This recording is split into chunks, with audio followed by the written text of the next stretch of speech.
દેવગઢ બારિયા તાલુકાના બેણા ગામની પાનમ નદીમાં ગેરકાયદેસર ચાલતું રેતી ખનન ઝડપાયું છે। સ્થાનિક તંત્ર સફાળું જાગ્યું હોય તેમ રેત માફિયા ઉપર તંત્ર દ્વારા લાલા કરવામાં આવી છે।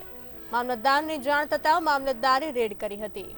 મામલતદારે રેડ કરતા લીઝ વિસ્તાર બહાર ચાલતું રેતી ખનન ઝડપાયું છે।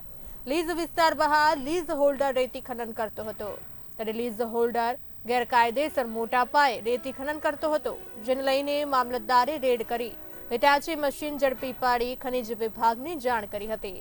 ખનિજ વિભાગે હિટાચી મશીનનો કબજો મેળવી વધુ કાર્યવાહી હાથ ધરી છે। ગેરકાયદેસર ખનન કરતા લીઝ હોલ્ડર સામે પગલાં લેવાશે કે કેમ તેવા અનેક સવાલ ઉભા થઈ રહ્યા છે। મામલતદારે રેડ કરી હતી। રેતી ખનન ઝડપાયું હતું। દેવગઢ બારિયા તાલુકાના બેણા ગામની પાનમ નદીમાં ગેરકાયદેસર ચાલતું રેતી ખનન ઝડપાયું છે। સ્થાનિક તંત્ર સફાળું જાગ્યું હોય તેમ રેત માફિયા ઉપર તંત્ર દ્વારા લાલા કરવામાં આવી છે। મામલતદારને જાણ થતાં મામલતદારે રેડ કરી હતી। મામલતદારે રેડ કરતા લીઝ વિસ્તાર બહાર ચાલતું રેતી ખનન ઝડપાયું છે।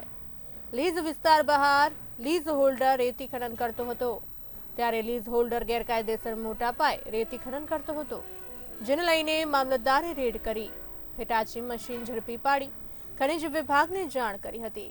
ખનિજ વિભાગે હિટાચી મશીનનો કબજો મેળવી વધુ કાર્યવાહી હાથ ધરી છે। ગેરકાયદેસર ખનન કરતા લીઝ હોલ્ડર સામે પગલાં લેવાશે કે કેમ તેવા અનેક સવાલો ઉભા થઈ રહ્યા છે।